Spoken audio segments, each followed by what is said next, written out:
China's rise has attracted global attention, and many have focused on China's economic model behind its rise, which is of course important.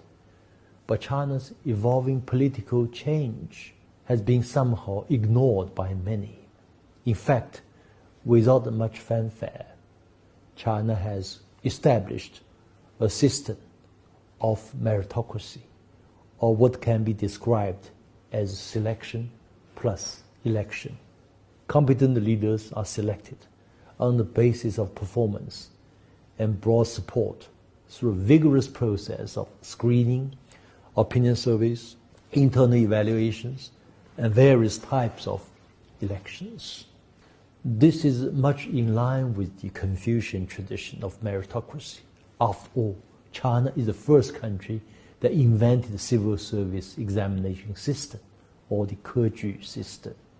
Today, China practices, not always successfully, but on the whole successful, meritocracy across the whole political stratum, criteria based on poverty eradication, job creation, local economic growth, social development, and increasingly, environmental protection are all key criteria for selecting and promoting officials. A good example of this were the profiles of China's new leaders elected at the 19th Party's Congress. 6 of the 7 of the top leaders, members of Standing Committee of Political Bureau, have run provinces or province-level municipalities, many of which, in terms of population or GDP, are equivalent to many nations combined. Indeed, the Chinese system of meritocracy today makes it inconceivable that anyone as weak as George W. Bush or Donald Trump could ever come close to the position of a top leadership. It's not far-fetched to claim that the China model is more about leadership rather than showmanship, as in the West.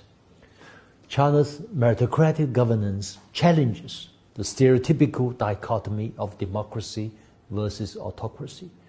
From a Chinese point of view, the nature of the state, including its legitimacy, has to be defined by its substance, that is, good governance, competent leadership, and success in meeting people's needs.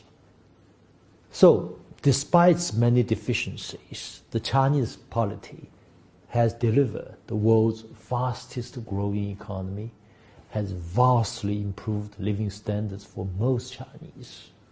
Winston Churchill's famous dictum, democracy is the worst form of government except for all those other forms that have been tried, may be true in the Western political and cultural context.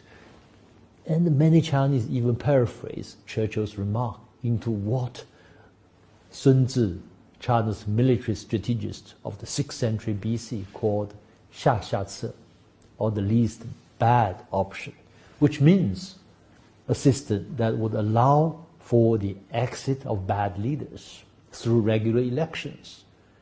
But in China's Confucian tradition of meritocracy, a state should always strive for what's called a 上上策, or the best of the best options, by choosing leaders of the highest caliber. This is by no means easy, but efforts to this end should be ceaseless and continuous. China's political and institutional arrangement and innovations so far have produced a system which has in many ways combined the best option of selecting well-tested, competent leaders and the least bad option of ensuring the exit of the leaders who should exit for all kinds of reasons, through, for instance, a collective leadership or age limits. The China model of selection plus election is by no means perfect. It's still being improved upon. But it's well positioned to compete with the Western model of popular democracy.